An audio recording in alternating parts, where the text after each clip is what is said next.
Hello, welcome to the Reframing Mindset podcast. We are clear my head of the thoughts that are preventing clarity, practice my speech, among other things. Episodes range from informative knowledge to funny stories about my experiences, and in the future, maybe include interviews. So subscribe and enjoy. Episodes drop every other day.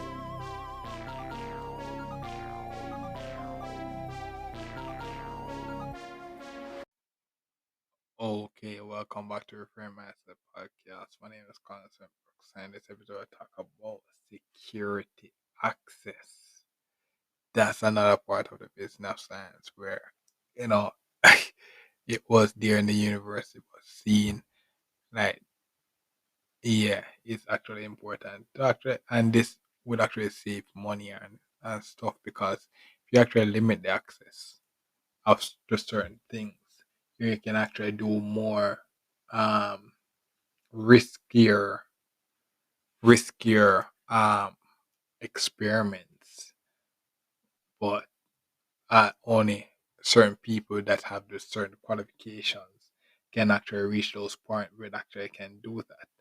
And then what happens is that you have the different levels. So you have like, so it's a way to have like a big organization, and something that implemented at my current you have this big organization, but there are different levels of access.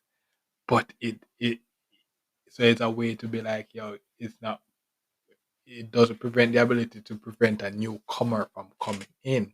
Just that you have to work your way up to reach that level.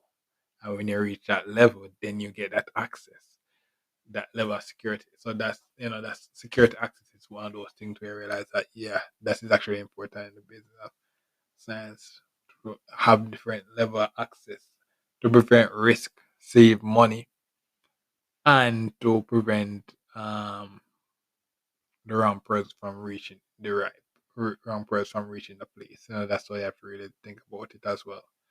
Mhm. So security access is really important as well. So yeah, yeah, like yeah, yeah.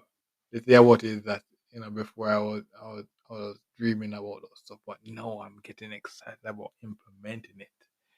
That's all you have to really look at it now. I'm getting excited about implementing it because the more experiences I get, the more I'm seeing it being done in real life. And then what will happen is that, so what will happen is that is not the sense that when I start a business, you're basically be like, could be a rip-off of many other businesses, but eventually my taste will come into it. Or don't but I have to actually go through and experience all these stuff, see the good in all those stuff, and be like, okay, yeah. And then when you see my product, you'll be like, yeah, hmm that, yeah, that's why you have to really look at it. So that's basically it for this episode. Yeah, security access is really important part of it as well. Yeah, to limit all those the levels, and so there's not really not much to say before for the next episode. Yeah. Well, this is the end of the episode. Thanks for watching and look forward for the next episode. To support this podcast, go to anchor.fm/cssb/support or become a sponsor for this episode. If you have a product that you want to have more exposure, DM me on the Instagram page, Reframing Mindset Podcast, or on Twitter at ReframingP. Either way would help. Thank you regardless for listening, and here's a preview for the next episode.